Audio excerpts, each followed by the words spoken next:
আজকে আমরা এখানে মিলিত হয়েছি ৭৫তম স্বাধীনতা উৎসব উদযাপন করার জন্য এবং সেই সঙ্গে আমরা শ্রদ্ধা নিবেদন করব যেসব মহান ব্যক্তিরা, মহাপুরুষ আমাদের স্বাধীনতা সংগ্রামে অংশগ্রহণ করে তাদের জীবন বলিদান করেছেন।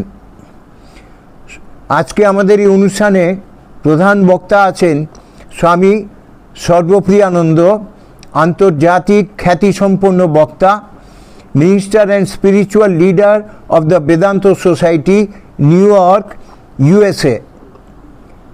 আমরা সবাই অধীর আগ্রহে তার বক্তব্য এবং বক্তৃতা শোনার জন্য অপেক্ষা করব। এরপরে আজকে যারা এই অনুষ্ঠানে অংশগ্রহণ করছে তাদের সবাইকে আন্তরিকভাবে প্রীতি, শুভেচ্ছা, নমস্কার জানাই। যারা আজকের এই অনুষ্ঠানে আমাদের ছাত্র ভাইদের, ছাত্র বন্ধুদের পরোক্ষ এবং প্রত্যক্ষভাবে যারা সহযোগিতা করেছেন এবং করছেন তাদের প্রতিও আমরা কৃতজ্ঞতা প্রকাশ করছি। সেই সঙ্গে আজকের এই অনুষ্ঠান পরিচালনার জন্য আমাদের এখানে ২-৪ জন দাদা ভাইরা আছেন, তাদেরকেও আমি আমাদের কৃতজ্ঞতা জ্ঞাপন করছি।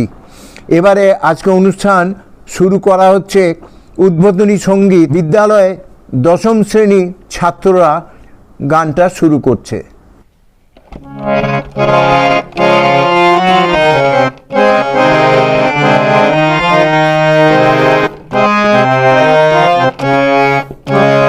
মুক্তির মন্দির সোপান তলে কত প্রাণ হলো বলিদান, লেখা আছে অশ্রু জলে।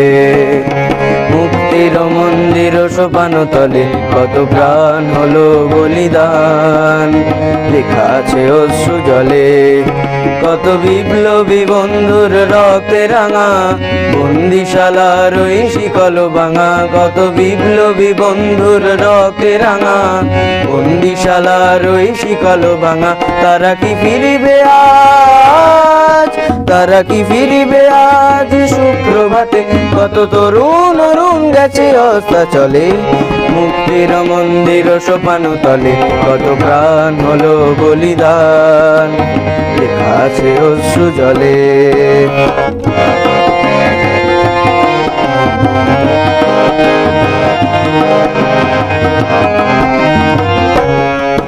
যারা স্বর্গগত তারা এখনো জানে স্বর্গের চেয়ে প্রিয় জন্মভূমি। এসো স্বদেশ ব্রতে মহাদীক্ষালভী সেই মৃত্যুঞ্জয়ীদের চরণ চুমি। যারা স্বর্গগত তারা এখনো জানে স্বর্গের চেয়ে প্রিয় জন্মভূমি। এসো স্বদেশ ব্রতের মহাদীক্ষালভী সেই মৃত্যুঞ্জয়ীদের চরণ চুমি। যারা জীর্ণ জাতির বুকে জাগালো আশা, মৌন মলিন মুখে জাগালো ভাষা। যারা জীর্ণ জাতির বুকে জাগালো আশা, মৌন মলিন মুখে জাগালো ভাষা।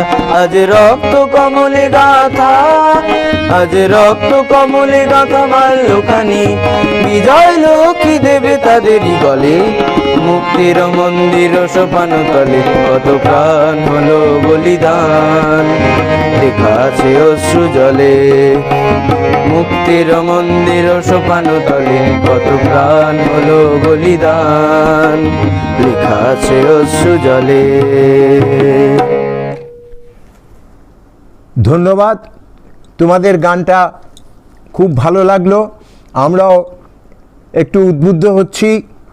এরপরের আমাদের আজকের স্বাগত ভাষণ দেবেন ব্রহ্মচারী তুরীয় চৈতন্য, প্রধান শিক্ষক। নমস্কার। আজ ভারতের ৭৫তম স্বাধীনতা দিবস।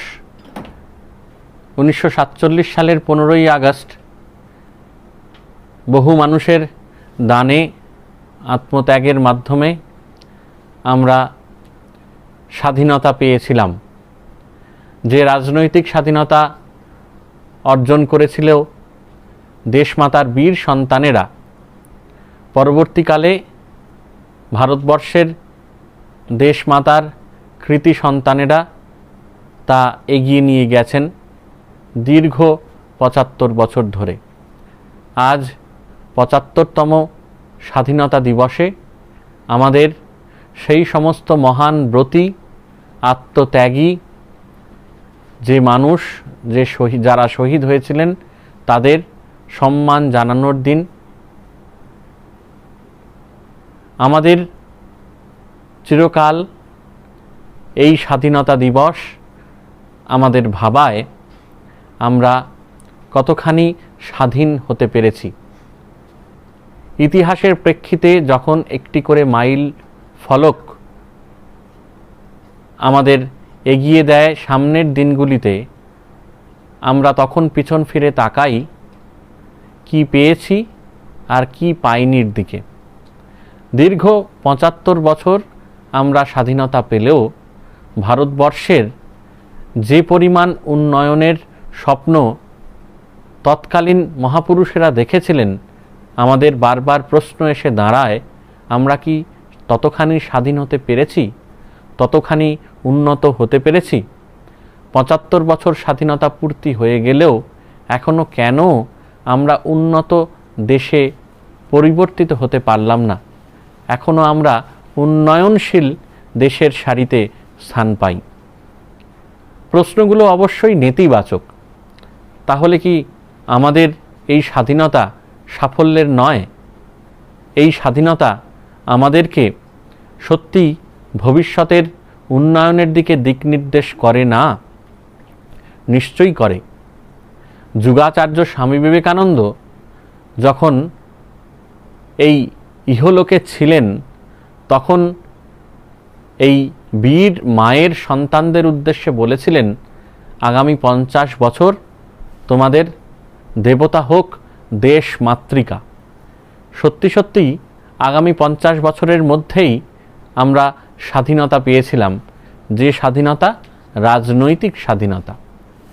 কিন্তু বারবার করে আমাদের মনে প্রশ্ন জাগে, এই রাজনৈতিক স্বাধীনতা আমাদের মহা রাস্তার ধারে যে ভিখিরি রোজ ভিক্ষে করে জীবন নির্বাহ করে, তার কাছে কি এর কোনো মূল্য রয়েছে? তার কাছে কি জরুরি রাজনৈতিক স্বাধীনতা নাকি অর্থনৈতিক স্বাধীনতা? যে কৃষক দিন রাত এক করে মাঠে ফসল ফলায়, তারপর সেই ফসল 1 হাত 2 হাত 4 হাত 5 হাত হয়ে উচ্চবিত্তের কাছে এসে পৌঁছয়, সেই কৃষকের কাছে কি রাজনৈতিক স্বাধীনতার কোনো মূল্য আছে?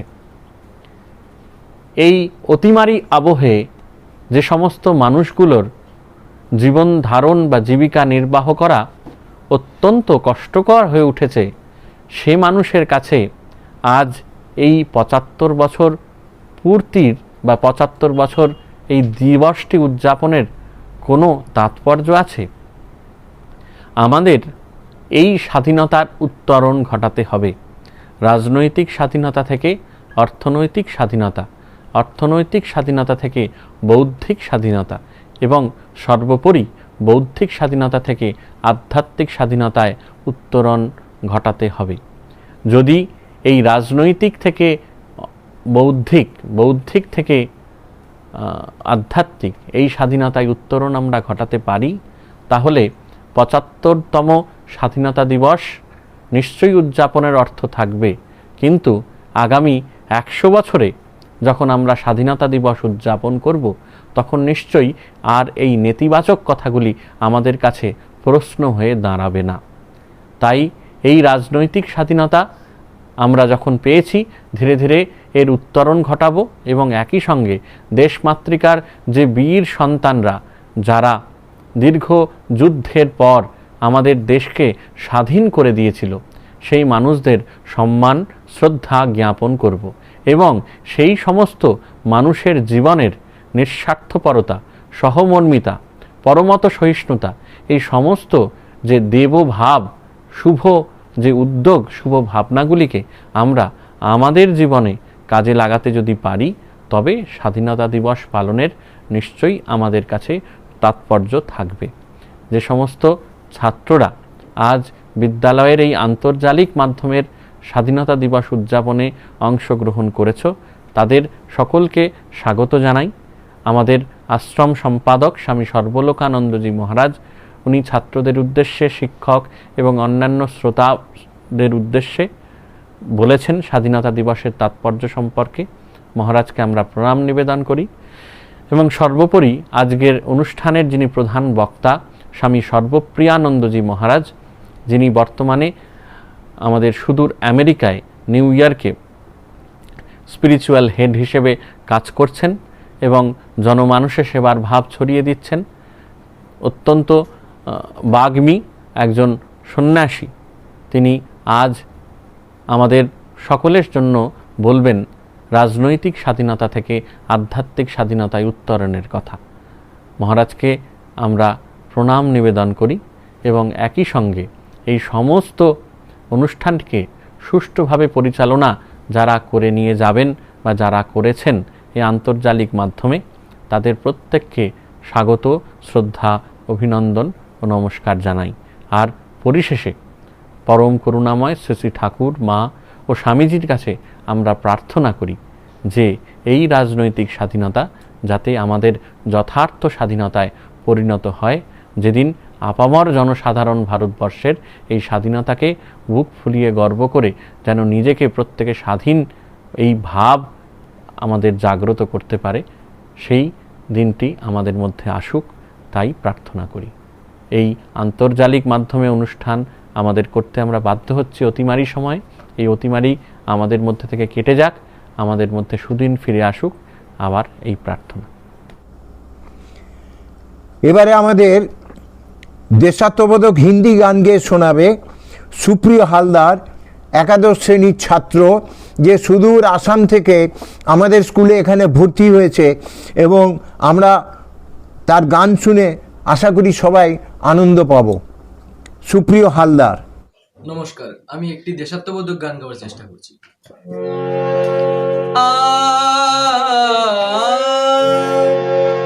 ऐ मेरे वतन के लोगों, तुम खूब लगा लो नारा, ये शुभ दिन है हम सबका,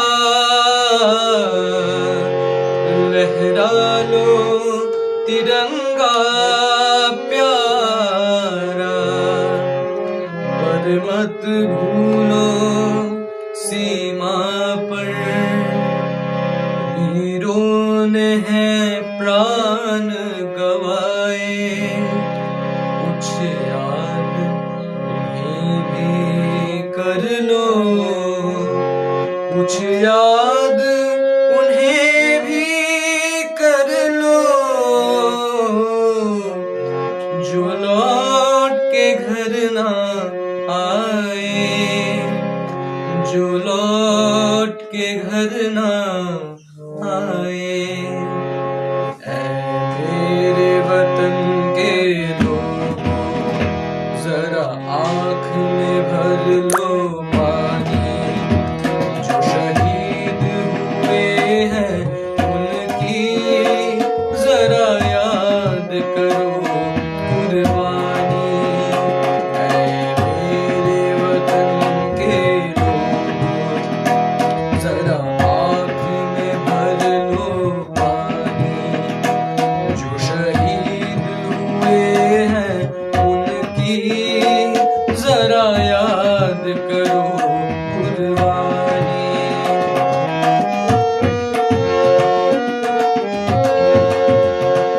जब घायल हुआ हिमालय, खतरे में पड़ी आजादी, जब तक थी सांस लड़े वो, जब तक थी सांस लड़े वो, फिर अपनी लाश बिछा दी, संगीन पे धर कर माथा, सो गए अमर बलिदानी, जो शहीद हुए हैं उनकी जरा याद करो कुर्बानी।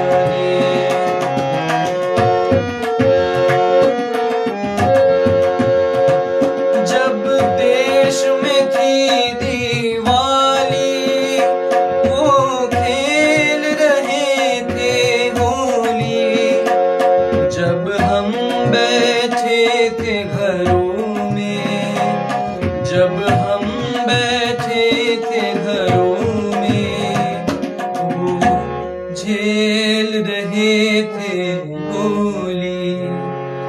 थे धन्य जवान वो अपनी, थी धन्य वो उनकी जवानी। जो शहीद हुए हैं उनकी जरा याद करो कुर्बानी।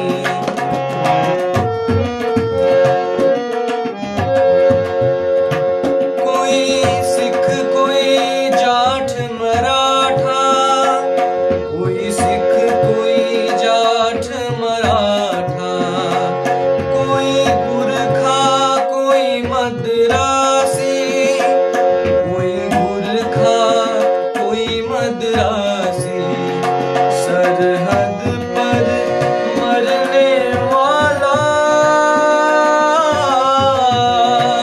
सरहद पर मरने वाला, हर वीर था भारतवासी। जो खून गिरा पर्वत पर, वो खून था हिंदुस्तानी। जो शहीद हुए हैं उनकी जरा याद करो कुर्बानी।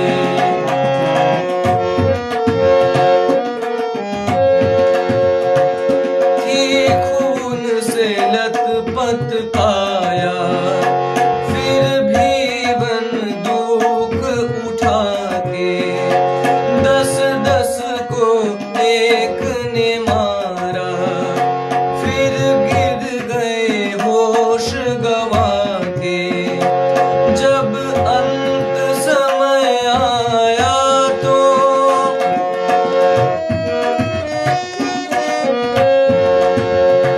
जब अंत समय आया तो कह गए कि अब मरते हैं।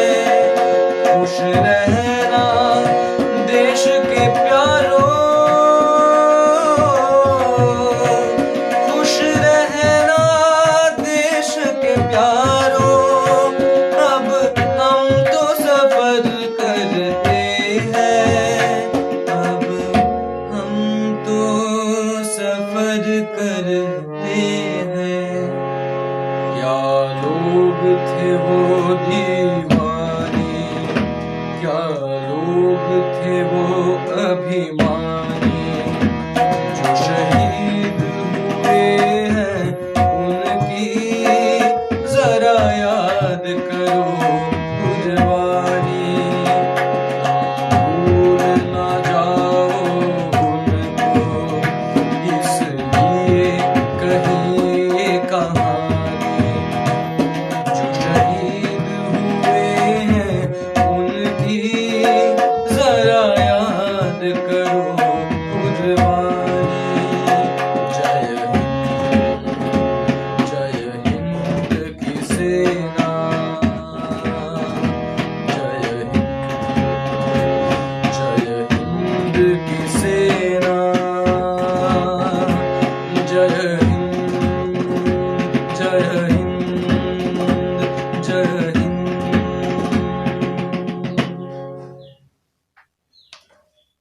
ধন্যবাদ। গানের পর এবার একটি বক্তৃতা দেবেন আমাদের শ্রদ্ধেয় সম্পাদক মহারাজ স্বামী সর্বলোকানন্দজি। ছাত্রদের উদ্দেশ্যে দু চারটি গুরুত্বপূর্ণ কথা বলবেন। আজ ভারতবর্ষের স্বাধীনতা দিবস। খুবই আনন্দের এবং গৌরবের যে ভারতবর্ষ তার ৭৫তম স্বাধীনতা দিবস পালন করছে। যখনই স্বাধীনতা দিবসের কথা আলোচনা করি আমরা, সর্বপ্রথম মনে পড়ে তাদের কথা যারা কিনা সর্বস্ব ত্যাগ করে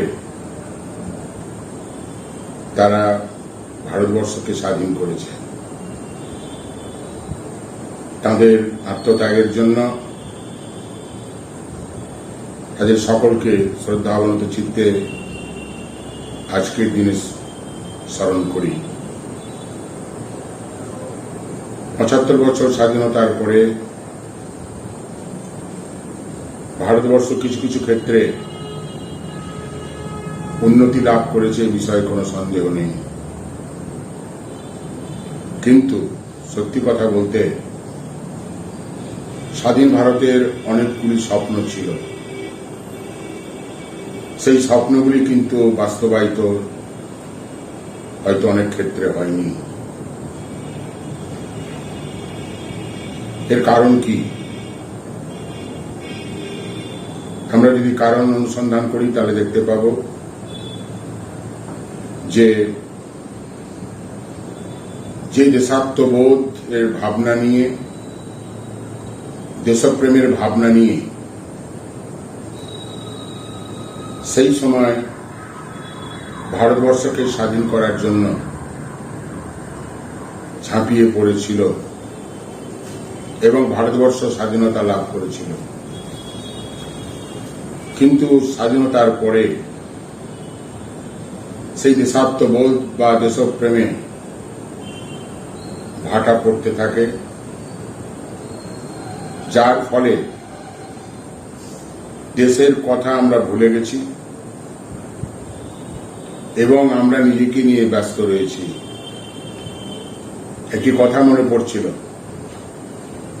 সেটি হচ্ছে দেশ প্রথম, তারপরে আমি। এখন দেখা যাচ্ছে আগে আমি, তারপরে দেশ।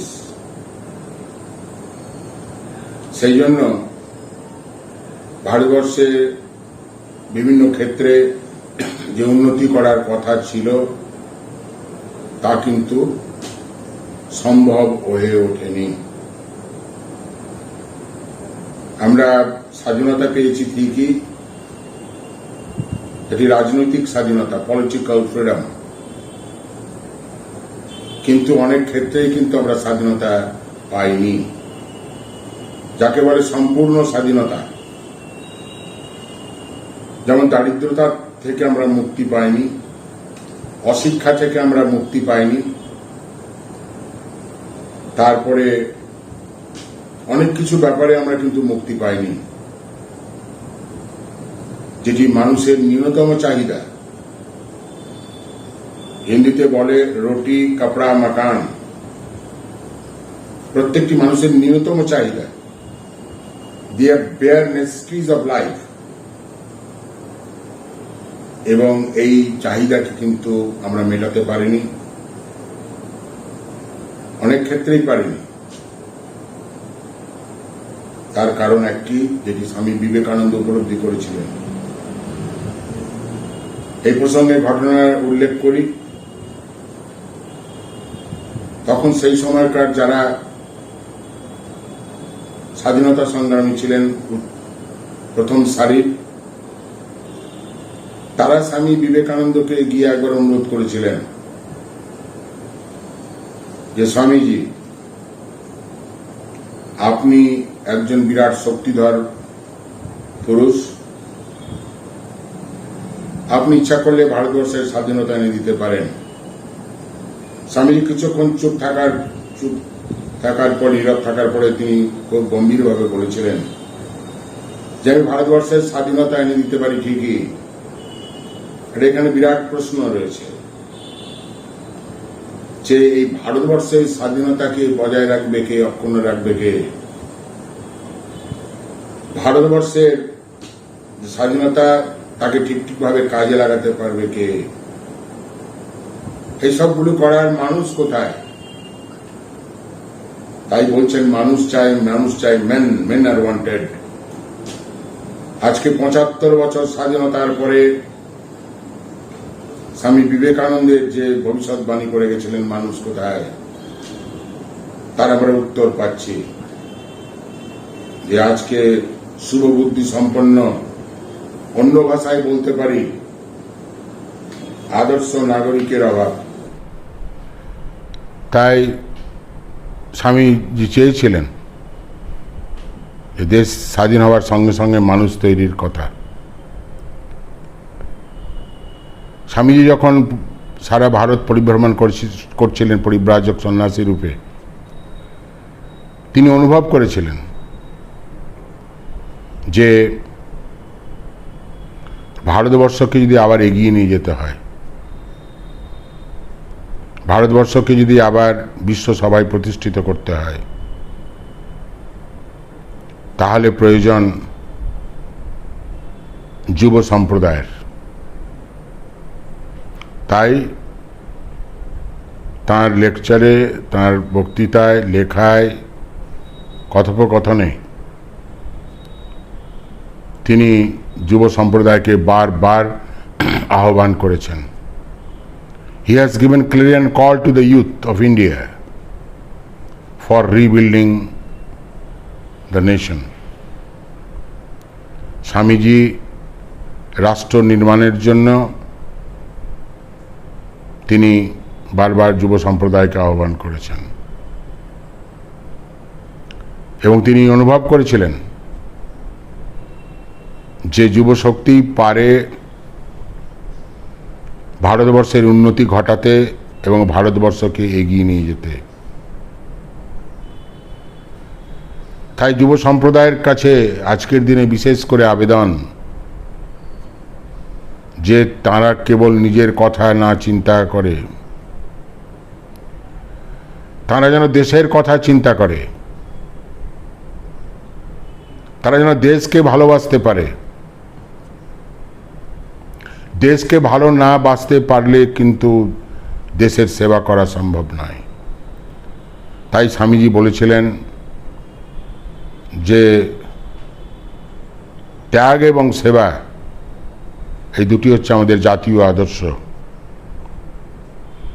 তিনি অনুভব করেছিলেন যে ত্যাগ ছাড়া সেবা সম্ভব নয়, স্যাক্রিফাইস।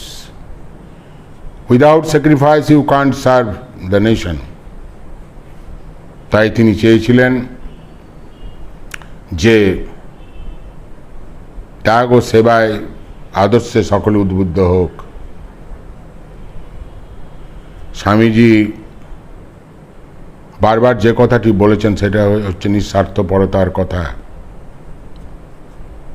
নিঃস্বার্থপর হতে পারলেই কিন্তু দেশের সেবা করা যায়। অনেক সময় আমরা লজ্জিত হই যে ৭৫ বছর স্বাধীনতার পরে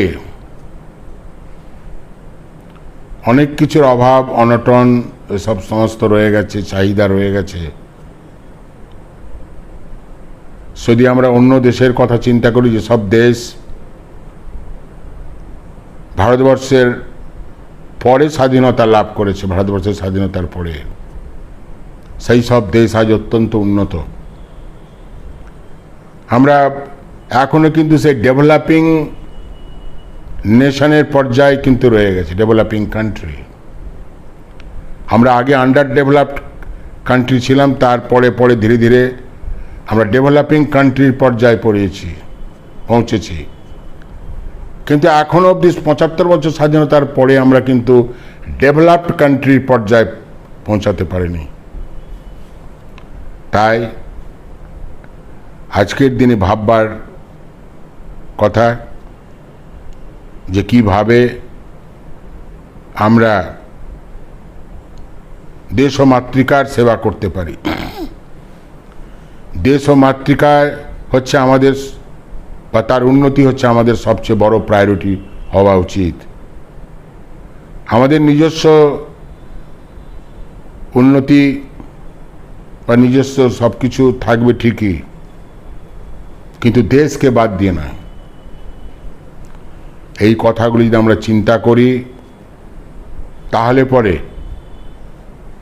কিন্তু এই ৭৫তম স্বাধীনতা দিবস পালন করার সার্থকতা লাভ করবে, তবে আমরা এগিয়ে যেতে পারব। আজকে রামকৃষ্ণ মিশন বিদ্যালয় নরেন্দ্রপুর এই স্বাধীনতা দিবসে এই প্রোগ্রামের আয়োজন করেছে এবং বিশেষ করে আজকে যারা অনলাইনে এই প্রোগ্রাম শুনছে তারা কিন্তু বোধহয় বেশিরভাগই যুবক বা স্কুলের ছাত্র বা অন্য স্কুল কলেজের ছাত্র। তাদের উদ্দেশ্যে বলি যে দেশকে ভালোবাসো, দেশ ও মাতৃকা তাঁর সেবা করো। স্বামী বিবেকানন্দ দেশকে কত ভালোবেসেছিলেন, দেশকে কত তিনি শ্রদ্ধা করতেন। আমার জানা নেই যে একজন আধ্যাত্মিক পুরুষ এমনভাবে দেশকে ভালোবাসতে পারে এবং এমনভাবে দেশের সেবা করার জন্য তিনি উদগ্রীব হয়ে থাকতেন। যখন তিনি ভারতবর্ষে ফিরে আসছেন আমেরিকা থেকে,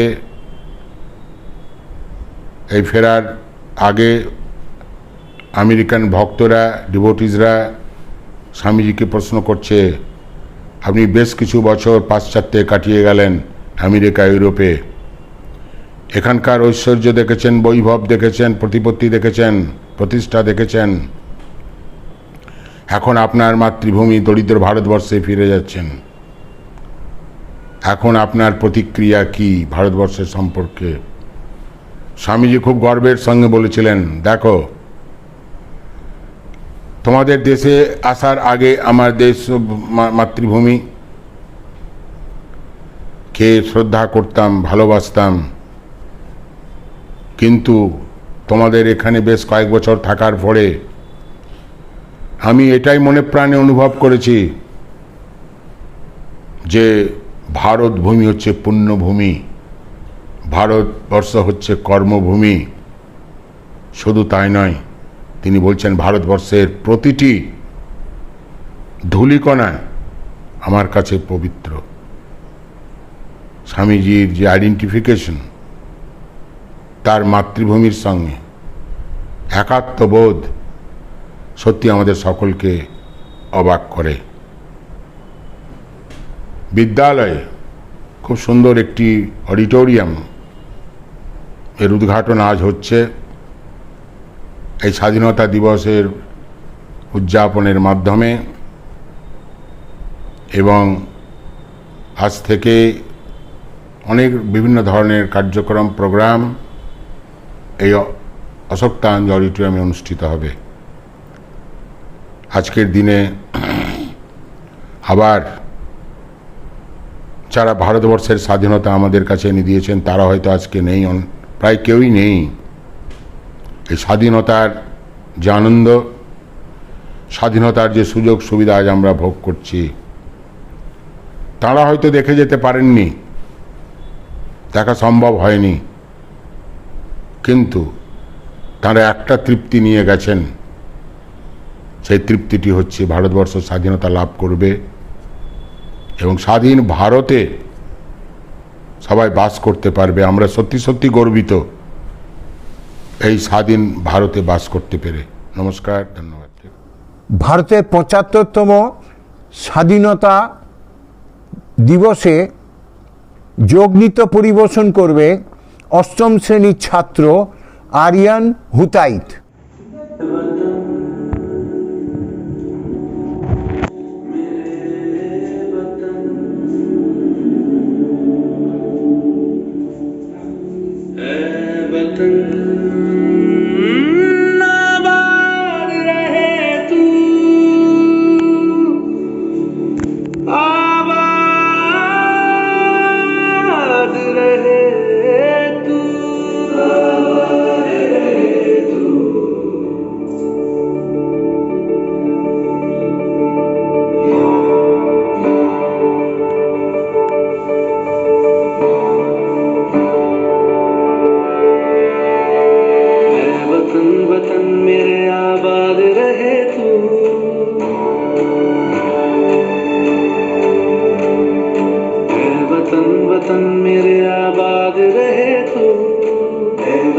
वतन मेरे आबाद रहे तू, मैं जहाँ रहूँ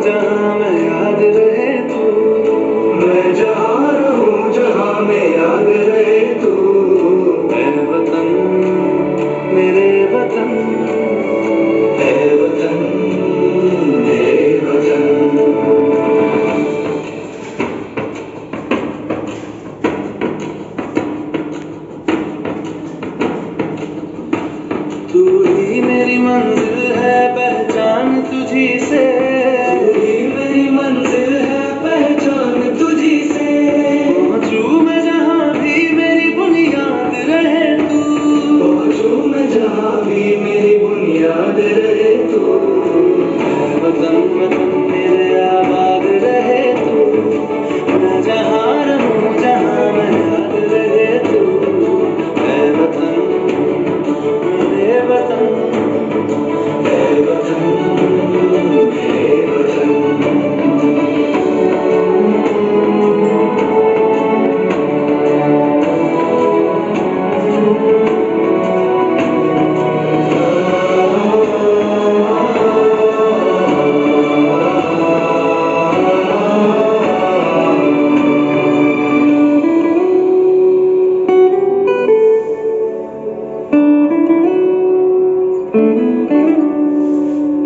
तुझ पे कोई गम की आँच आने नहीं दूं, तुझ पे कोई गम की आँच आने नहीं दूं, कुर्बान मेरी जान तुझ पे शाद रहे तू, कुर्बान मेरी जान तुझ पे शाद रहे तू, ऐ वतन वतन मेरे आबाद रहे तू, मैं जहाँ रहूं जहाँ मैं याद रहे तू, ऐ वतन मेरे वतन मेरे वतन, ऐ वतन मेरे वतन मेरे वतन, आबाद रहे मेरे वतन मेरे वतन, आबाद रहे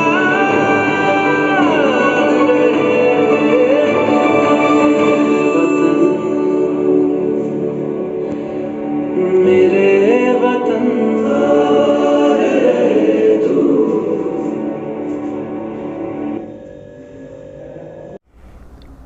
এবারে একটি আবৃত্তি হবে, আবৃত্তিটি করবে ঋতব্রত নাথ, অষ্টম শ্রেণীর ছাত্র।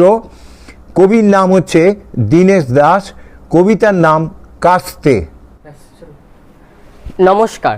৭৫তম স্বাধীনতা দিবসে সকল শহীদদের প্রতি আমার শ্রদ্ধা জ্ঞাপন করে এবং এখানে উপস্থিত সকল গুরুজনদের প্রতি আমার প্রণাম নিবেদন করে আমার আজকের নিবেদন কবি দীনেশ দাশের কবিতা কাস্তে।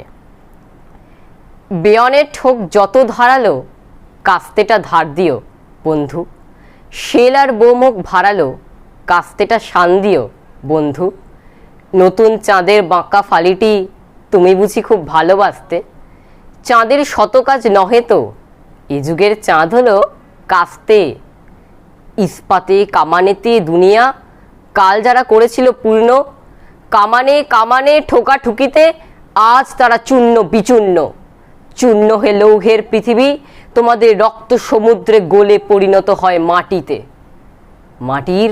মাটির যুগ ঊর্ধ্বে দিগন্তে মৃত্তিকা ঘনায় আসে, ওই চেয়ে দেখো বন্ধু কাস্তেটা রেখেছ কি সানায়, এ মাটির কাস্তেটা বন্ধু। নমস্কার। এবারে যন্ত্রসঙ্গীত সহযোগে একাদশ শ্রেণীর ছাত্র দীপ্রম বিশ্বাস আমাদের এটি গান গেয়ে শোনাবে।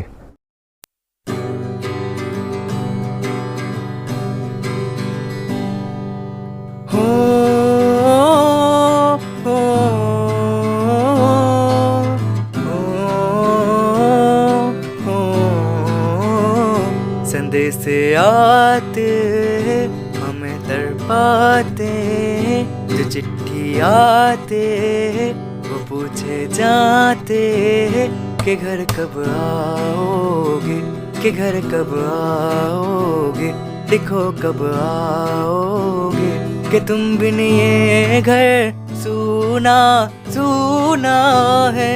संदेश आते हमें तड़पाते, जो चिट्ठी आते वो पूछे जाते कि घर कब आओगे, कि घर कब आओगे, लिखो कब आओगे, कि तुम बिन ये घर सूना सूना है।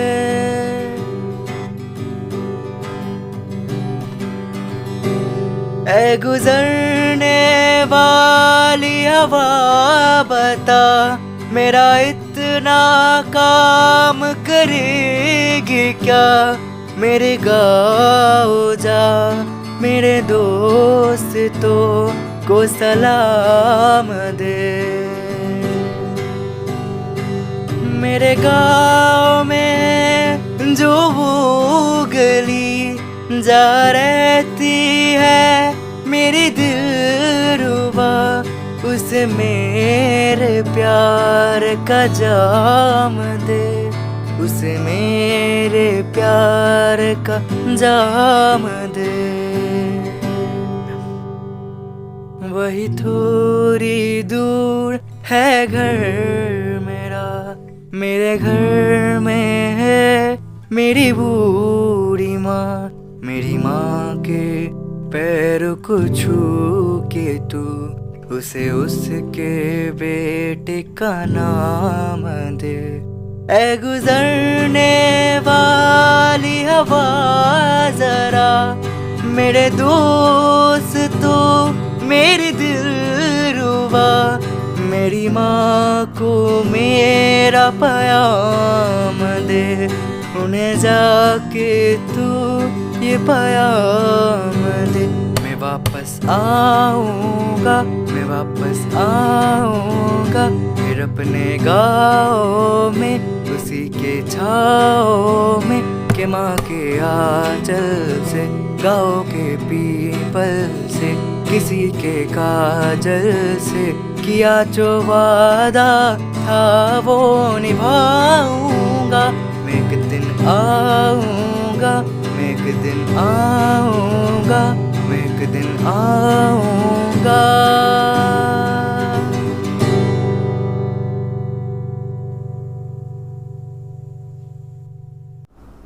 এবারে আমরা এটি বক্তৃতা শুনব। বক্তৃতা করবে একাদশ শ্রেণীর ছাত্র সৈয়দ শাকলাইন কবির। নমস্কার, শ্রদ্ধেয় মহারাজবৃন্দ, মাননীয় প্রধান শিক্ষক মহাশয় এবং আমার গুণীজনদের বিনম্র শ্রদ্ধা জানিয়ে এবং এই স্বাধীনতা দিবসের শুভেচ্ছা জানিয়ে আজকের এই তাৎপর্যপূর্ণ দিনটি সম্বন্ধে আমার ক্ষুদ্র বিচার বুদ্ধি দিয়ে কিছু বক্তব্য রাখব। দীর্ঘ 200 বছরের ব্রিটিশ শাসন থেকে মুক্তির আজ আমরা ভারতবর্ষের 75তম স্বাধীনতা দিবস উদযাপন করছি। আজকের দিনটি ভারতীয়দের কাছে কতটা গুরুত্বপূর্ণ তা বলার প্রয়োজন নেই। এই স্বাধীনতা কোনো সহজলভ্য বিষয় ছিল না। লক্ষ লক্ষ বীর সন্তানদের অমূল্য রক্তের বিনিময়ে 1947 সালের 15ই আগস্ট এসেছিল বহুকাঙ্ক্ষিত স্বাধীনতা। সেই দিনটির মধ্যরাত্রিতে আমাদের প্রথম প্রধানমন্ত্রী জওহরলাল নেহেরু তার ট্রিস্ট উইথ ডেস্টিনি বক্তৃতায় বলেছিলেন, "At the stroke of the midnight hour, when the world sleeps, India will awake to life and freedom." এই ঘোষণার মধ্যে দিয়েই ভারতের স্বাধীনতার সূর্য উদিত হয়েছিল, উড্ডীয়মান হয়েছিল আমাদের ত্রিবর্ণরঞ্জিত পতাকা। কিন্তু এই দিনটিতেই একদল মানুষ যখন স্বাধীনতার আনন্দে মেতে উঠেছিল, তখন অপর একদল মানুষ দেশভাগের এক নিদারুণ যন্ত্রণা নিয়ে দিন যাপন করছিল। কিন্তু এই স্বাধীনতা দিবস মানে কি কেবল 15ই আগস্টের সকাল? স্বাধীনতা দিবস মানে কি কেবল এক ছুটির দিন, পতাকা উত্তোলন আর উচ্চস্বরে মাইক বাজানো? না, স্বাধীনতা দিবস মানে এর চেয়েও অনেক বেশি কিছু। স্বাধীনতা দিবস মানে এক শপথ গ্রহণের দিন। স্বাধীনতা দিবস মানে তুমি মানুষের হাত ধরো, সে কিছু বলতে চায়। হ্যাঁ, সে বলতে চায় ভারতবর্ষ আজও স্বাধীন হয়নি। এই পরাধীনতা, শোষণ ও বঞ্চনা, এই পরাধীনতা আত্মমর্যাদা লুণ্ঠনের, এই পরাধীনতা দুর্নীতি আর কালোবাজারির, এই পরাধীনতা অন্যায় অবিচারের, এই পরাধীনতা অশিক্ষা ও অন্ধকারের, দারিদ্র ও অপুষ্টির, এই পরাধীনতা অসাম্য ও সাম্রাজ্যবাদের, এই পরাধীনতা লিঙ্গ বৈষম্য, এদেশের মেয়েদের নিরাপত্তাহীনতার ও জীবন যন্ত্রণায় দগ্ধে যাওয়ার পরাধীনতা। আচ্ছা, আমরা কি এই স্বাধীনতাই চেয়েছিলাম? কখনো না। কবির ভাষায় বলতেই হয়, ক্ষুধাতুর শিশু চায় না স্বরাজ, চায় একটু ভাত একটু নুন। বেলা বয়ে যায়, খায়নি কি বাছা, কচি পেটে তার জলে আগুন। কেঁদে ছুটে আসি পাগলের প্রায়, স্বরাজের নেশা কোথা ছুটে যায়। কেঁদে বলি, ওগো ভগবান, তুমি আজিও আছো কি? কালিও চুন কেন ওঠে না কো তাদের গালে, যারা খায় এই শিশুর খুন? আচ্ছা, যে ছোট্ট ছেলেটা স্কুলে না গিয়ে খেলাধুলো না করে আবর্জনা স্তূপ থেকে কাগজ কুড়োয়, রেস্তোরাঁয় কাজ করে, বাড়িঘর নির্মাণের কাজ করে, যে মেয়েটা সকালবেলা তার মায়ের সাথে অন্য লোকের বাড়ির কাজে বেরিয়ে যায়, তারা কি সত্যি জানে স্বাধীনতা কাকে বলে? স্বাধীনতার আসল মানে? সমাজের উচ্চ শ্রেণীর মানুষ হয়ে উঠেছে বিপুল ক্ষমতা ও অর্থের অধিকারী। তাদের অপকীর্তির ফলে নষ্ট হচ্ছে অর্থনৈতিক ভারসাম্য, মুখ থুবড়ে পড়ছে গরিব মানুষ, অপুষ্টি অনাহারে জর্জরিত শিশুরা দুবেলা পেট ভরে খেতে পাচ্ছে না। স্বাধীনতার অর্থ এই নয় যে মানুষের দ্বারা তৈরি এই নির্বাচন প্রক্রিয়াকে সিঁড়ি বানিয়ে ক্ষমতা দখল আর তার অপব্যবহার করা, সমাজকে সংখ্যালঘু ও সংখ্যাগুরু দুই ভাগে বিভক্ত করে ধর্মের নামে উস্কে দিয়ে বিশেষ সুবিধে পাইয়ে দেওয়ার মিথ্যে প্রতিশ্রুতি হয়ে উঠেছে শাসকের হাতিয়ার। আর এই কাজে সফলতার অন্যতম কারণ শিক্ষার অভাব। আজও আমাদের দেশের 26% মানুষ অশিক্ষায় ভুগছে, অশিক্ষায় জর্জরিত। আজ আমরা অনেক পরমাণু অস্ত্র কিনেছি, আমরা হয়েছি উন্নত, কিন্তু আসল অস্ত্র শিক্ষার অস্ত্রকে কি আমরা সকলের মধ্যে ছড়িয়ে দিতে পেরেছি? এই অশিক্ষা জন্ম দিয়েছে বিচ্ছিন্নতাবাদের, সাম্প্রদায়িকতার। ব্রিটিশরা কেবল উন্নত অস্ত্র নয়, তাদের শিক্ষাকেও হাতিয়ার করে আমাদেরকে এত বছর শাসন করেছিল। আর তারা যাওয়ার সময়ও তাদের বুদ্ধি দিয়ে আমাদের সাথে ছলনা করে দেশকে ভাগ করে দিয়ে গিয়েছিল, যাতে সারা জীবন আমাদের মধ্যে এই দাঙ্গা বেঁধে থাকে আর তাদের কাছ থেকে আমাদের এই সকল যুদ্ধ কিনতে হয়। আজ এই মহামারী, এই সকল অস্ত্র কিনতে হয়। আজ এই মহামারী আমাদের চোখে তুলে ধরেছে চিকিৎসা ব্যবস্থার করুণ অবস্থা। কেবল নামমাত্রই সুপার স্পেশালিটি হাসপাতালগুলি তৈরি হচ্ছে, আজও অনেক প্রান্তিক গ্রামে নেই কোনো চিকিৎসার সুবিধা। তারপর এই করুণ অবস্থায় চিকিৎসকরা, যারা নাকি আমাদের রক্ষাকর্তা, তারা আবার প্রচুর অর্থ নিয়ে নিচ্ছেন ছলচাতুরি করে। প্রত্যেক বছর হাজার হাজার কৃষক ঋণের জালে জড়িয়ে আত্মহত্যা করছে। এই সব কয়েকশো বছর আগেও পরাধীন ভারতে ছিল, কিন্তু এও অস্বীকার করার উপায় নেই যে আমরা ৭৪ বছর পেরিয়ে মানব জীবনের সকল ক্ষেত্রে উন্নতি করেছি।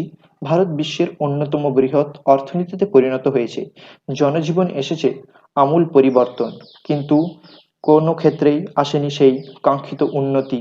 তাই আজ এই সকালে আসুন আমরা সকলে অঙ্গীকার করি, আমরা ছাত্র সমাজ যারা দেশের ভবিষ্যৎ, আমরা অঙ্গীকার করি প্রকৃত স্বাধীনতা লাভের উদ্দেশ্যে অন্যায়, অবিচার, শোষণ, দারিদ্র্য, দুর্ভিক্ষা, অশিক্ষা, জাতপাত ও সমস্ত রকম অনাচারের হাত থেকে দেশকে প্রকৃত রূপে স্বাধীন করার সংকল্প গ্রহণ করি। ধন্যবাদ, নমস্কার। এবার আমাদের বিদ্যালয়ের ছাত্ররা সমবেত নৃত্যাঞ্জলি নিবেদন করবে।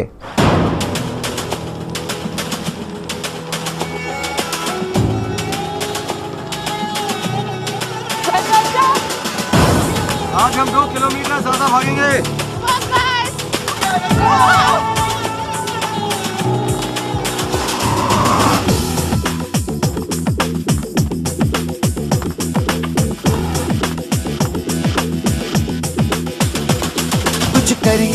कुछ करिए नस नस मेरी खोले, हाय कुछ करिए, कुछ करिए बस बस बड़ा बोले, अब कुछ करिए। ओ कोई तो चल जिद फड़िए, तू बेतरिए या मरिए, हाय कोई तो चल जिद फड़िए, तू बेतरिए या मरिए। चक दे इंडिया, चक दे इंडिया, चक दे इंडिया, चक दे इंडिया।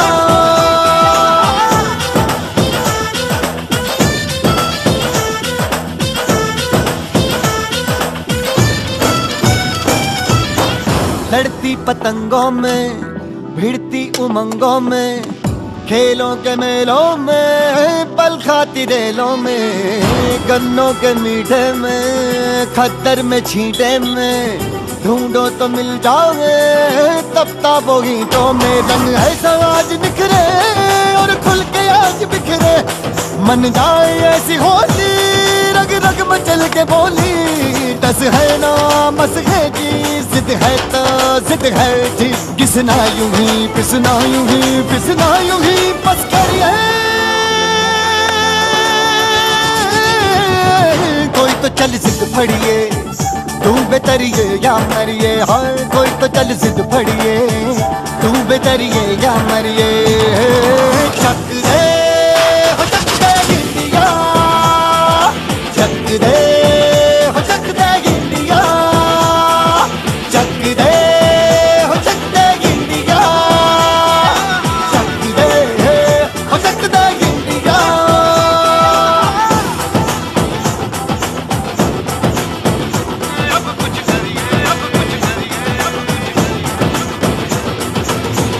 तुम कैसे जा सकती हो?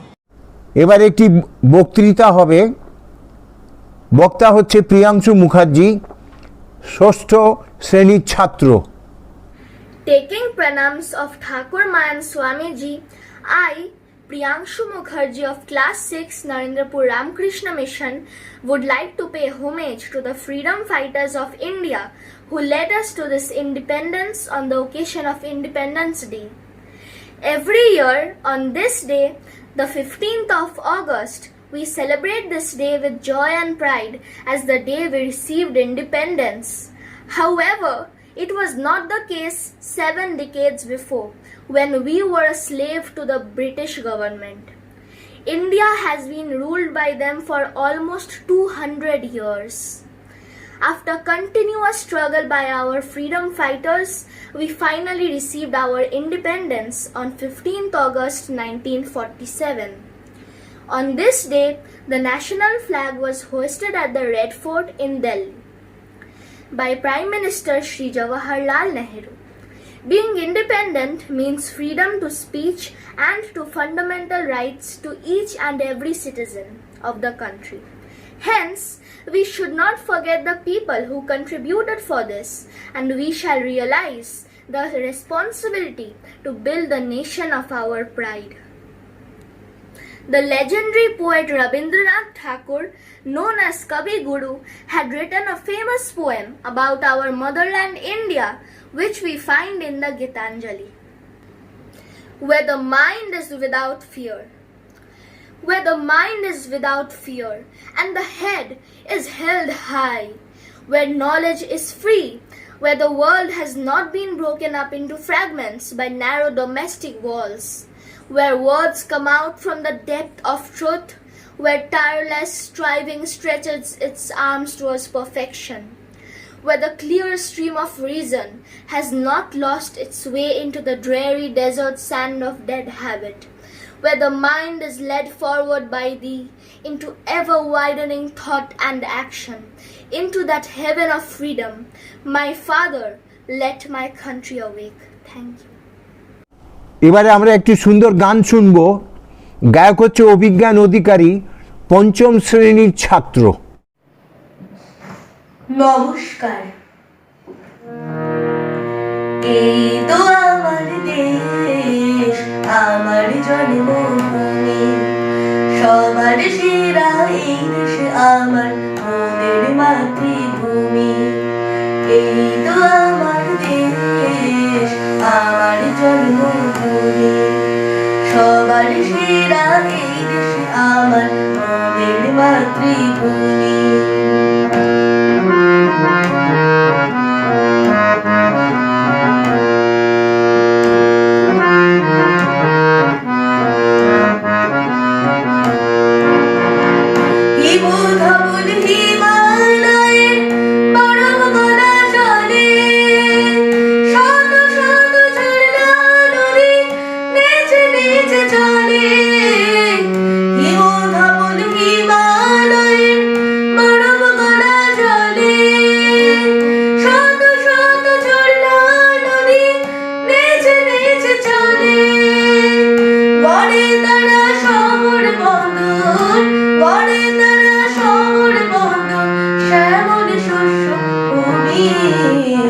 সবার সেরা সোনার ভারত মোদের জন্মভূমি, সবার সেরা সোনার ভারত মোদের জন্মভূমি।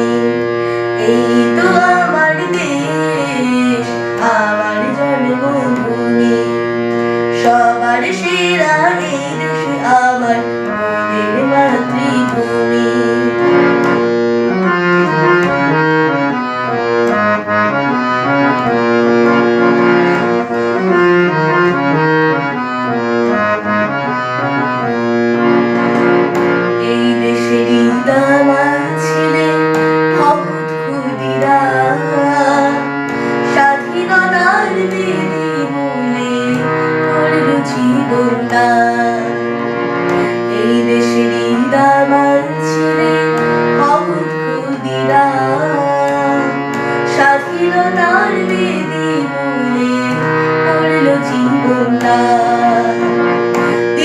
চলো দিল্লি চলো নেতাজির আহ্বান करेंगे मान के बापूजी फरमान दिल्ली चलो नेताजीर आह्वान करेंगे मान के बापूजी फरमान नवमंत्रे जागे भारत नवमंत्रे जागे भारत जागे স্বদেশ ভূমি সবার সেরা তুমি পাবো মোদের জন্মভূমি সবার সেরা তুমি পাবো মোদের জন্মভূমি এই তো আমার দেশ আমার জন্মভূমি সবার সেরা এই দেশ আমার মোদের মাতৃভূমি নমস্কার। এবারে ঋদ্ধিমান মাইতি ষষ্ঠ শ্রেণীর ছাত্র আমাদের হাওয়াইয়ান গিটারে একটি গান বাজিয়ে শোনাবে।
এবারে প্রধান অতিথির ভাষণ স্বামী সর্বপ্রিয়ানন্দ, আন্তর্জাতিক খ্যাতিসম্পন্ন বক্তা। প্রায় আমরা ওনার বক্তৃতা শুনতে পাই এবং আনন্দ পাই ও উদ্বুদ্ধ হই। তার বিষয় হচ্ছে রাজনৈতিক স্বাধীনতা থেকে আধ্যাত্মিক স্বাধীনতায় উত্তরণ। মহারাজ নমস্কার, আপনাকে প্রণাম জানাই। আশা করি আপনার বক্তব্য আমরা শুনে যথেষ্ট উপকৃত হব, এই আশা রাখি।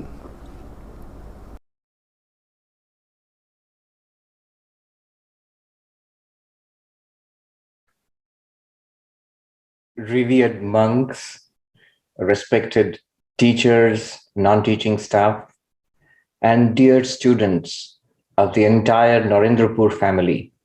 It gives me great pleasure to be with you, although virtually, on this most auspicious occasion. I offer my pranams to the revered monks and extend my namaskars and best wishes to all the teachers, staff, and students. On this day, 15th August 1947, our beloved nation got freedom from centuries of colonial oppression by the colonial power Britain. On this day, we regained our political independence and autonomy, and this marks the beginning of a glorious new chapter in the history of our most ancient nation. This is political freedom. And of course, this is absolutely essential to the well-being of any community, of any society, of any nation. But is this all? Is political freedom the end of that? Professor Amartya Sen has developed this concept of a more comprehensive idea of freedom, this idea of 5 freedoms. The question is asked, what freedom is freedom from what? And the answer would be freedom from suffering, freedom from limitation, freedom to do what, freedom to be what. And the answer would be the freedom to live our lives as best as possible, to live the best possible life, however that we may define or understand that. So political freedom, of course, is absolutely essential. We cannot progress when we are under the dominion of an exploitative foreign power. But apart from political freedom, there must be economic freedom too. One must have the opportunity and the ability to work, to earn one's own living, to set up and carry on a business to one's liking and to develop that business and enjoy a materially prosperous life. Economic freedom is a must. Unemployment, for example, is a great restriction on freedom.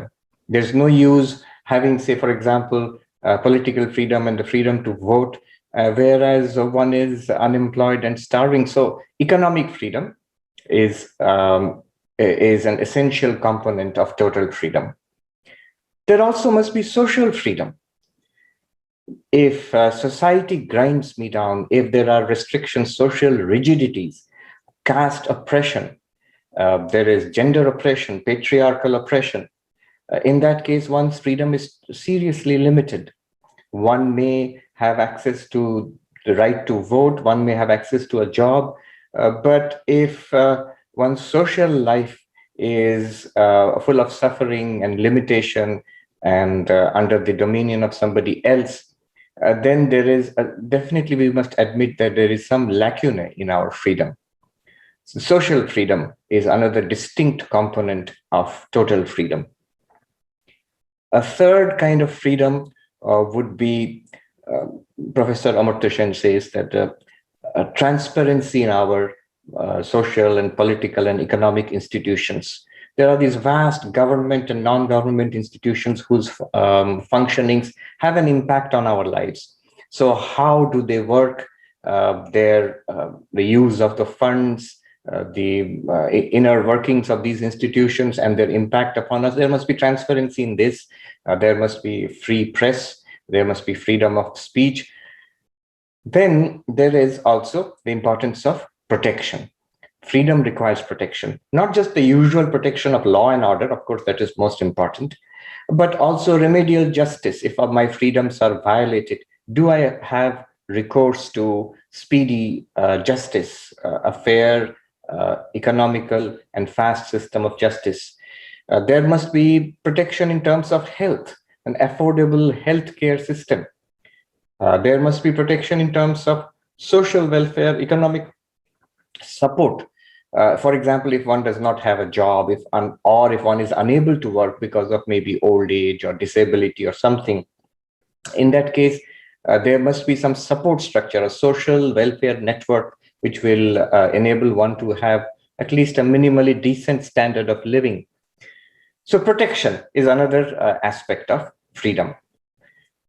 So Professor Amartya Sen has given this more comprehensive idea of freedom, not only political freedom, though that is very important, but also economic freedom, freedom from social rigidity, social freedom, transparency in public institutions, and a comprehensive system of protection. This is the concept of the 5 freedoms. Now, we may ask, suppose one can get these 5 freedoms to a great extent. There are societies which have achieved some of this, at least made progress in the, for example, the advanced economies of the West, here in the United States or in Canada, or in Western European nations, Australia, New Zealand, but also Japan, much closer to India, Singapore, for example, to some extent, in some dimensions. Now, the interesting question is, if one has this political and economic and social freedom, is that freedom? If I have the capacity to fulfill my desires to some extent, if I have the freedom to say what I think, if I have the freedom to do what arises in my mind, so is that freedom? Will that give me the freedom to live the best possible life? Will that free me from suffering? If one looks a little deeply, the answers are not easy, difficult to find. In fact, if you look at the examples of the best possible, the most free possible societies, like the United States here, for example. So are people here truly happy? Do they feel truly free? Do they feel that they are living the best possible life? Has unhappiness been conquered? Is happiness the dominant result of all these freedoms? The answer would be most unequivocally no. Even when I am able to do what I feel like doing, the question arises, this what I feel like doing, where is it coming from? Even when there are desires which I have got and I'm able to satisfy those desires to a great extent or to some extent, does that lead to lasting fulfillment? Almost always never. The people who are partying a lot of the time here in Manhattan, they're very rich people, very famous people, people who are very competent and successful in their areas of life. Do they have lasting, profound satisfaction? To some extent, they're definitely happy. But on the other hand, they can still be profoundly unhappy in many ways. Satisfaction of desires does not lead to lasting fulfillment. There are still the problems of loneliness, meaninglessness, purposelessness. People suffer from a range of mental illnesses, depressions, unhappiness, and existential ennui and boredom, and like this emptiness of life. And this is suffering too. The question arises is that these desires which arise in my mind, these thoughts which arise in my mind, these 5 freedoms which Professor Sen speaks about, this gives me the freedom to execute these desires in daily life. And yet, after that, how is it that I'm still not profoundly, deeply, lastingly happy? How do I still feel restricted and limited? After all of these freedoms, there still will be old age, disease, and finally death, unavoidable. Even with the best medical treatment available in the most advanced economies of the world, still old age will come. Disease will come in some form or the other. A doctor once told me in Calcutta that, Swami, with the advances in modern medical science, we can guarantee that you will live long, but we cannot guarantee that you will live well. You know, if you live longer, it just means you are older for a longer period of time. You're extending the suffering of old age for a longer period of time. Old age, disease, and death are still there. And this is the ancient problem. Bhagavan Buddha, Prince Siddhartha becomes the Bhagavan Buddha by seeing these sights. He sees an old person, he sees a diseased person, he sees a dead body. And then the spiritual inquiry arises in him that these are inevitable in life. Even with all our advancement, even with political freedom and economic freedom, with social freedom, you still have these problems. Now, don't get me wrong. A society which has political freedom is much better, much freer than a society which is colonized, for example. A society which has plenty of economic opportunities is much better than a society which is struck by poverty, is immobilized by poverty and want and deprivation. A society which has a freer, where there are no social rigidities, there's more social mobility, where there is no caste oppression, there is no patriarchal domination, is actually a better society. A society which has transparency is better than an opaque, where the institutions are not transparent.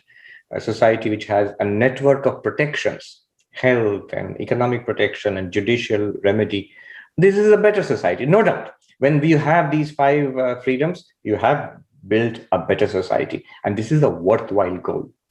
Yet, it is important to note that this cannot be final. This cannot be totally satisfactory. At this point, someone might ask, is total freedom at all possible?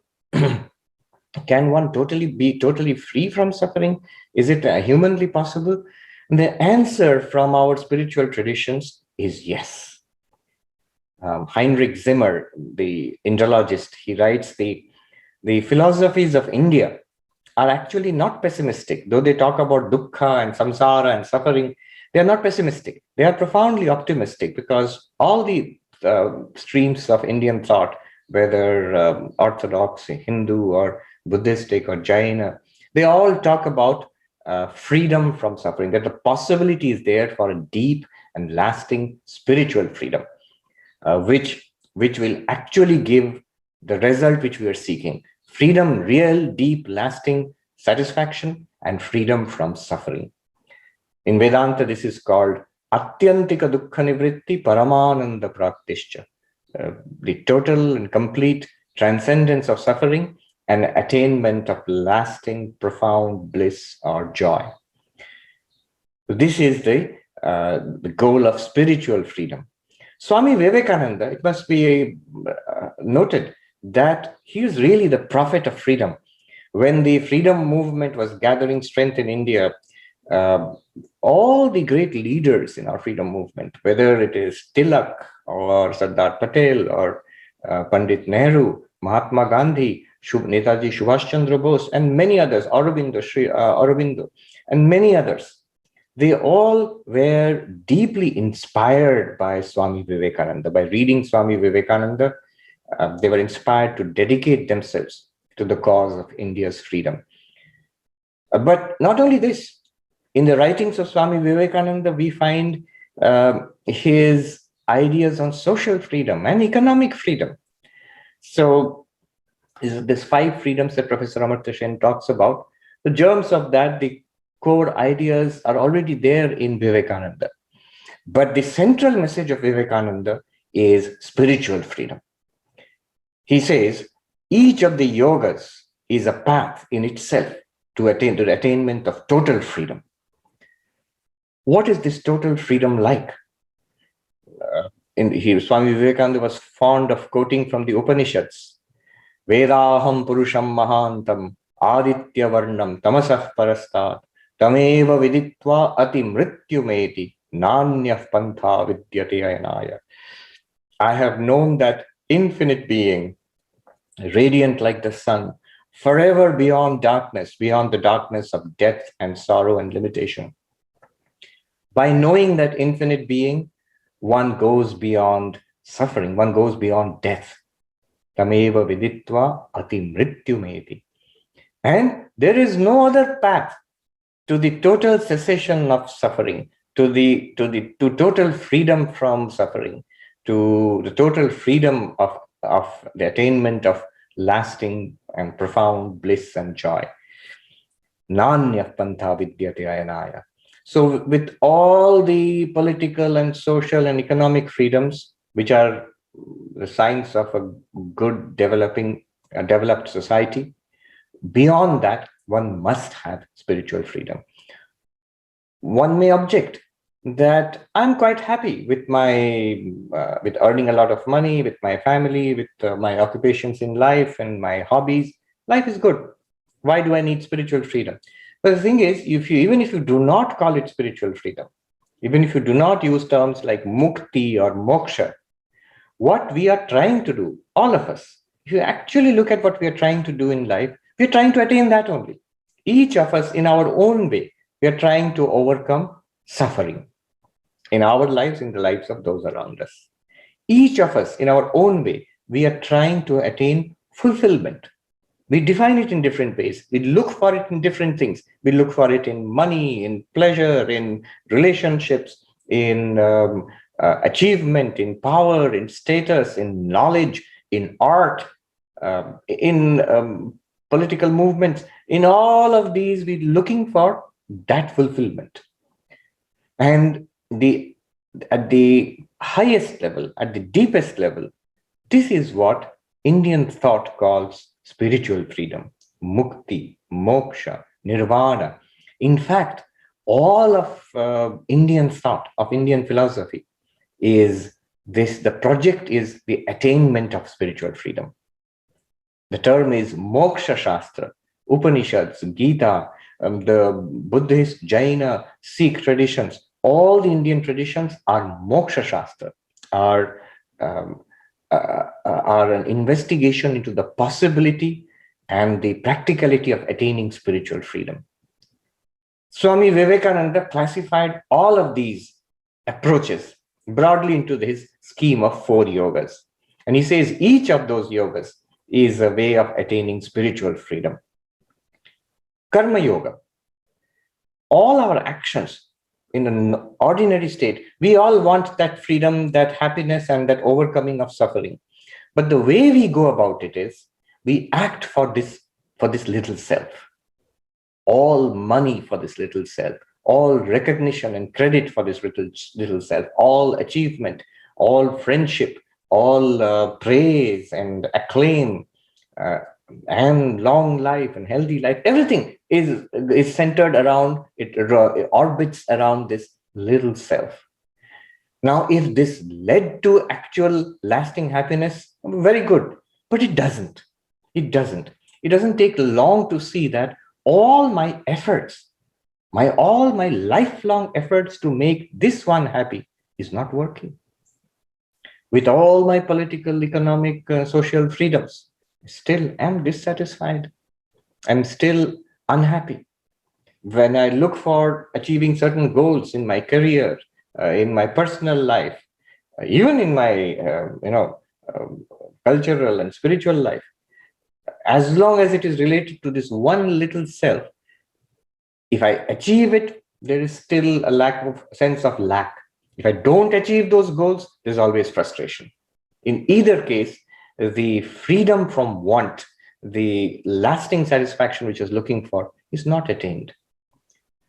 What Karma Yoga tells us is quite counterintuitively. Intuitively, we feel that all the work that we do for ourselves, that should make me lastingly happy. But counterintuitively, Vedanta tells us that when we work for others, that leads to lasting happiness. It is how strange is it that I want happiness for myself, and yet when I work for others, that happiness which I was looking for myself comes to me automatically. Swami Vivekananda says that selflessness, unselfishness, is actually more paying than selfishness. But it takes some maturity to understand this. It takes some time to understand this. The wise understand it quickly, and they engage themselves in something larger than the little self. And they get peace and satisfaction and happiness. Those who are not wise, they come to this understanding only through a lot of experience and suffering. Karma yoga, where instead of working with attachment, instead of looking for results which will flow to myself alone, I work for something larger. And of course, at the limit would be working as a worship of God. The formula, the sutra, Shiva Jnani Jiva Seva, a worship of God in all sentient beings. Jivas are sentient beings. By serving all sentient beings, at least having this attitude that my actions are basically, I'm doing all this so that let it be of help to somebody else. Let some others benefit from this. Just this mental attitude and the action that follows from it, that is karma yoga. And that leads to satisfaction. One's own sufferings of body, of old age, maybe disease, maybe the looming death, all those become small and unimportant in the face of this overwhelming love and concern for others. At the core of karma yoga is the spirit. Swami Vivekananda calls it, he phrases it very beautifully, this unconditional love and service free. So love is not conditional. It's not that I love you because you belong to me, or you love me and therefore I love you. Not because of that. It's unconditional love. It's not love limited to one's own relatives or one's own family. It's not love limited to one's own community, religion, or race. It's not love really just for human beings, but for all living beings, and unconditional love. Whoever you are, whatever you may think of me, and however you may behave with me, my attitude should be of unconditional love.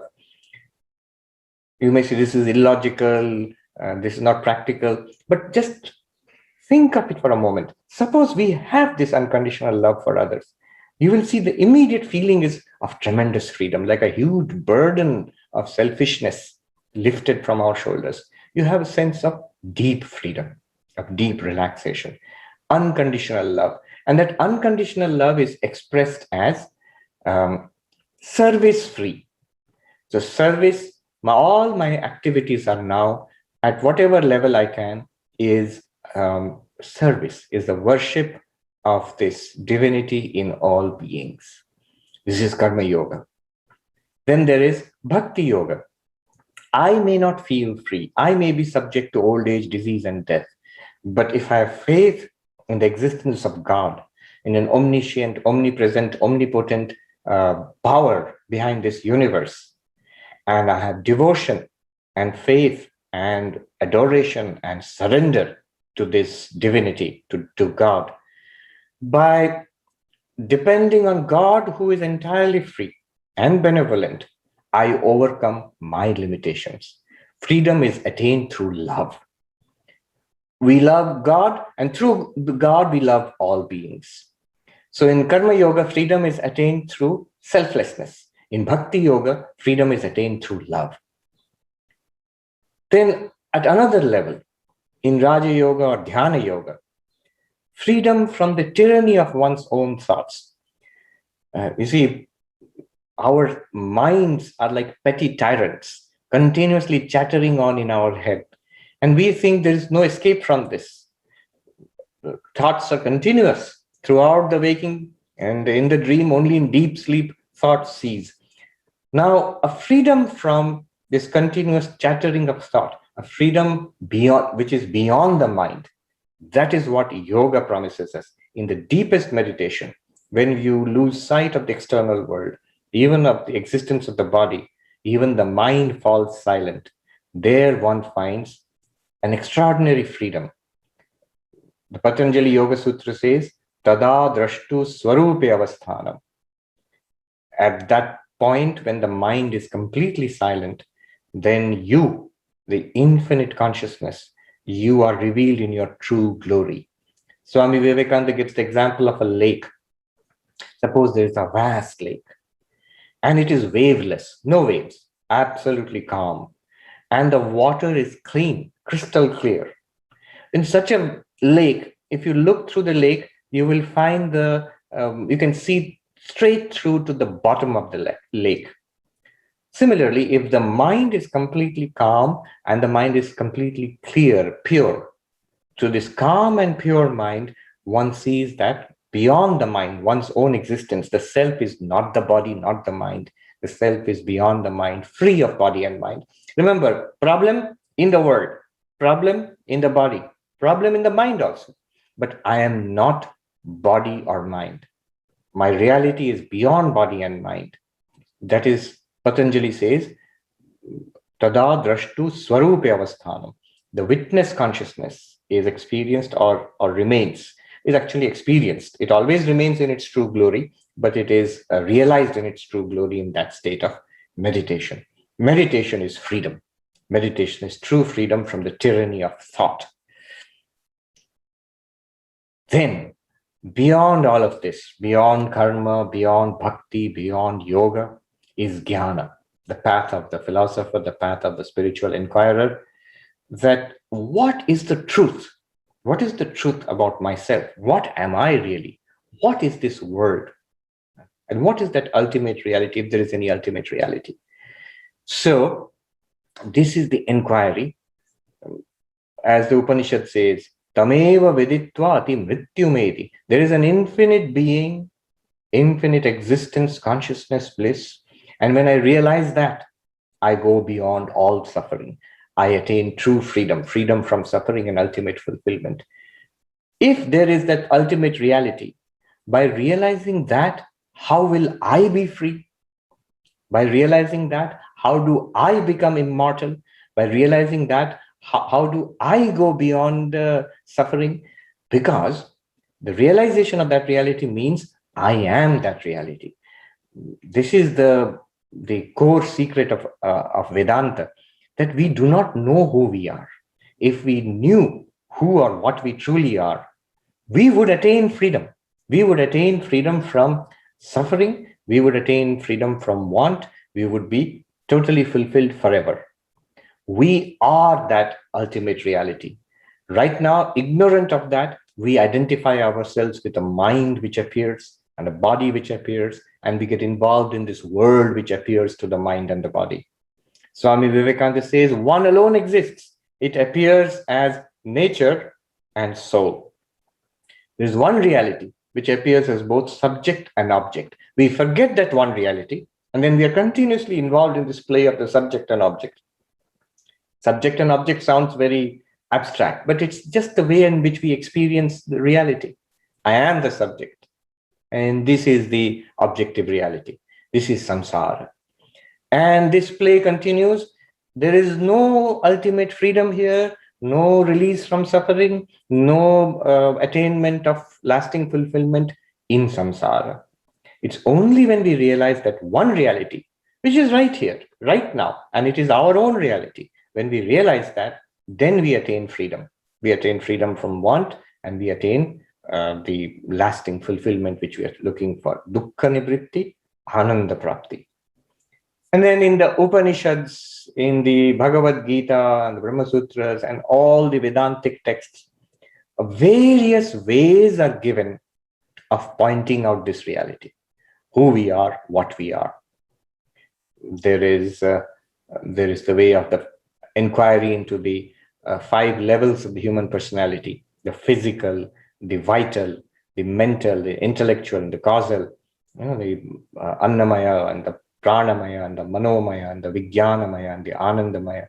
And by inquiring into these, we realize that we are none of these, neither the causal nor the effects. Beyond the cause and effect, we are the witness consciousness, in which the cause and effect appear and play around and disappear. There is the method of the 3 states. In the Mandukya Upanishad, we find the states of waking, dream, and deep sleep are discussed. Not that the Upanishad is interested or Vedanta is interested in waking, dreaming, or deep sleep, but using these 3, it wants to point out that I am that awareness in which these 3 are playing around. That awareness in which the waker is experiencing the waker's world, the dreamer is dreaming, And then finally, there is the experience of deep sleep. All these three states come, play around and disappear back into me, the fourth, not the waker, not the dreamer, not the deep sleeper, but the fourth, the so-called Turiya, pure consciousness, which is none other than which appears as the waker, dreamer, and deep sleeper. So anyway, so that is the witness consciousness. There we are free. Not only we are free, that is freedom itself. As moksha swarup, our very nature is freedom.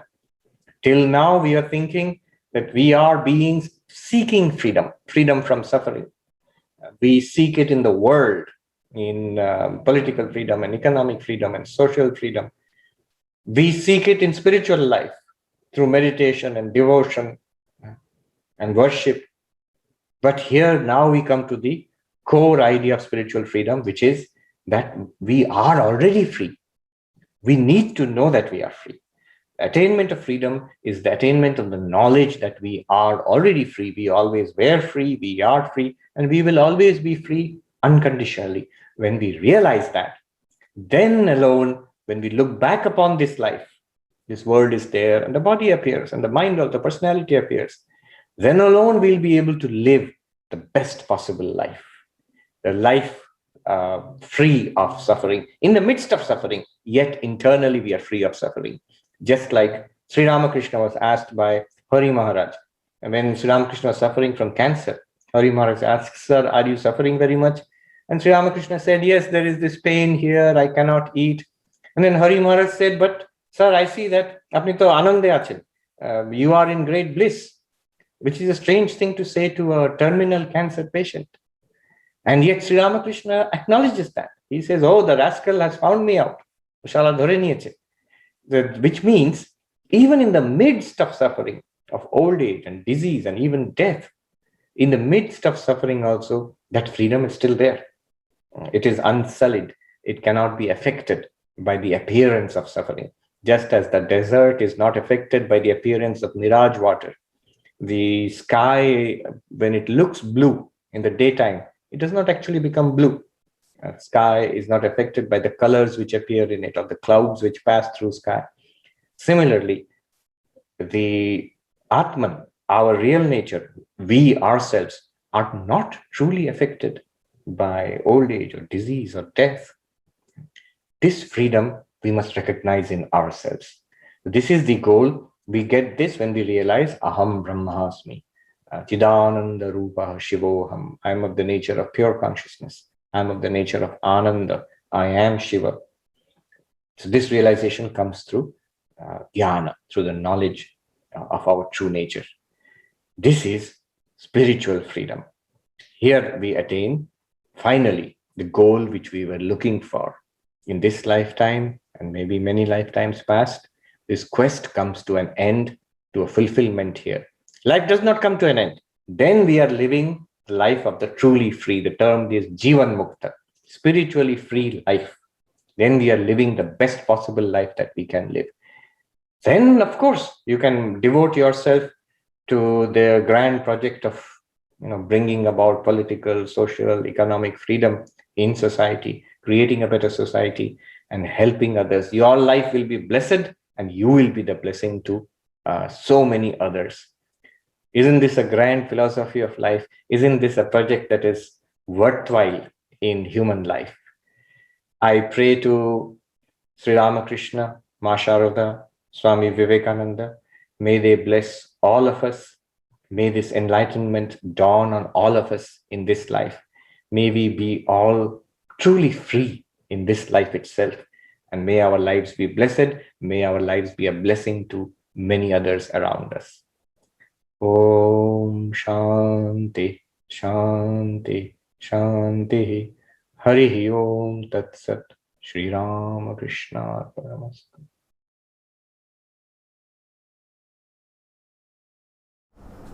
আমরা এতক্ষণ মন্ত্রমুগ্ধের মতন মহারাজের বক্তৃতা শুনলাম।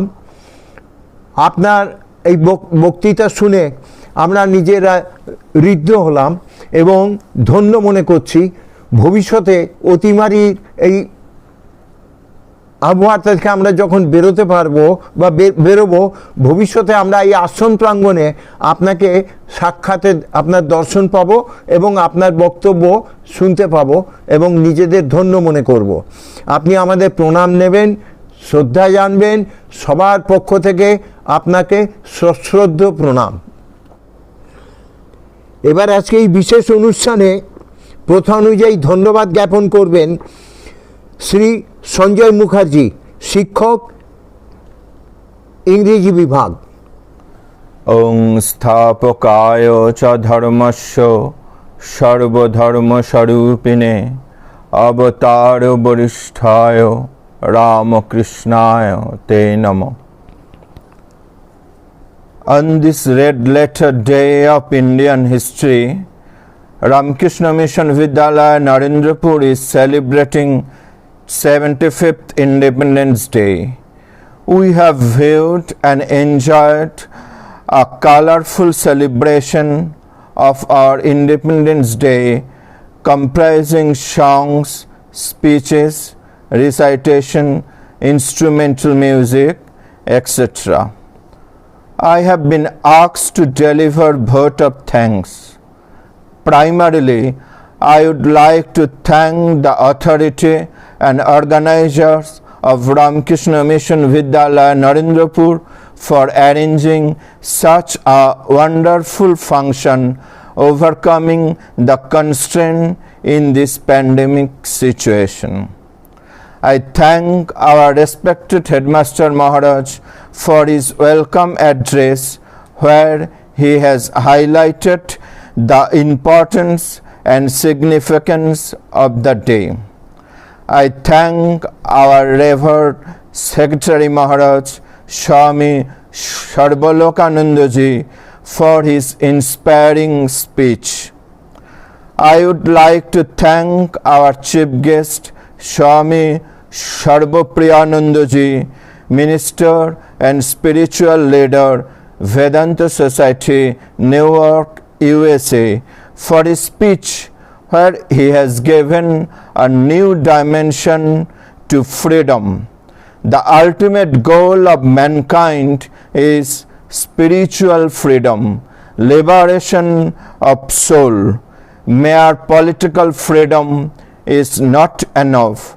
We need political freedom first, then economic, then social, and ultimately spiritual one. I thank our dear Sharadda, Mr.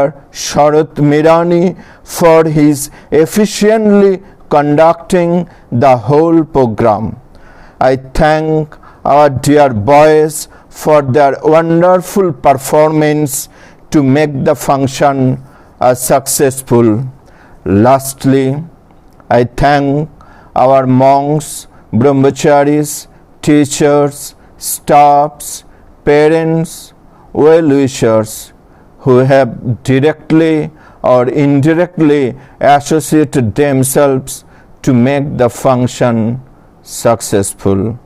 Finally, I pray to Thakur, Ma, Swamiji for their blessings so that we can soon have a pandemic-free world. Jai Hind. এবারে সমাপ্তি সঙ্গীত গাইবে দেবার্গ রায়, ষষ্ঠ শ্রেণীর ছাত্র, ও আমার দেশের মাটি। নমস্কার। আজ এক বিশেষ স্মরণীয় দিন। এই দিনে অর্থাৎ 15ই আগস্ট 1947 সালে আমাদের দেশ তথা ভারতবর্ষ স্বাধীনতা লাভ করেছিল। 75তম স্বাধীনতা দিবসে প্রথমেই ঠাকুর, মা এবং স্বামীজিকে আমার সশ্রদ্ধ প্রণাম ও উপস্থিত সকল গুরুজনদের আমার ভক্তিপূর্ণ প্রণাম জানিয়ে কবিগুরু রবীন্দ্রনাথ ঠাকুরের ও আমার দেশের মাটি গানটি নিবেদন করছি।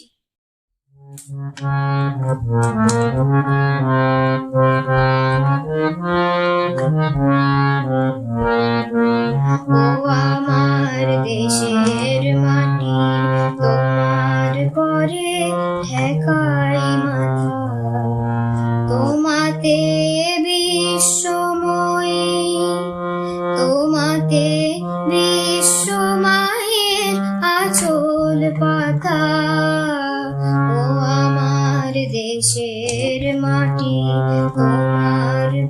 পরে ঠেকাই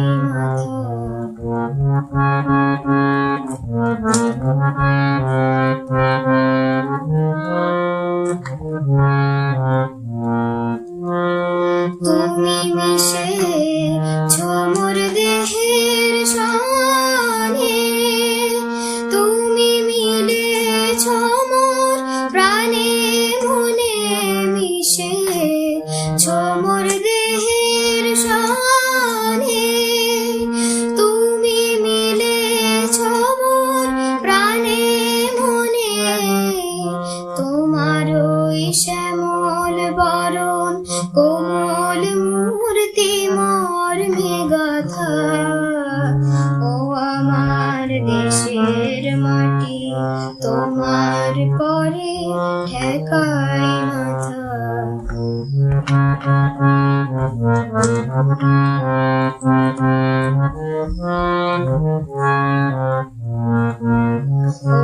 মা তোমার কোলে জনম আমার মরণ তোমার বুকে, ও মা তোমার কোলে জনম আমার মরণ তোমার বুকে, তোমার পরে খেলায় আমার দুঃখে সুখে, তুমি অন্য মুখে তুলে দিলে, তুমি শীতল জলে জুড়াইলে, অন্য মুখে তুলে দিলে, তুমি শীতল জলে জুড়াইলে, তুমি যে সকল সকল বাহা মাতার মাতা, ও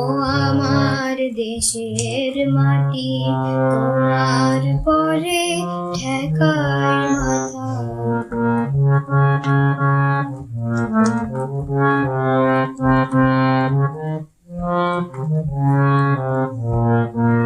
ও মায় অনেক তোমার খেয়েছি গো, অনেক নিয়েছি মা, ও মা অনেক তোমার খেয়েছি গো, অনেক নিয়েছি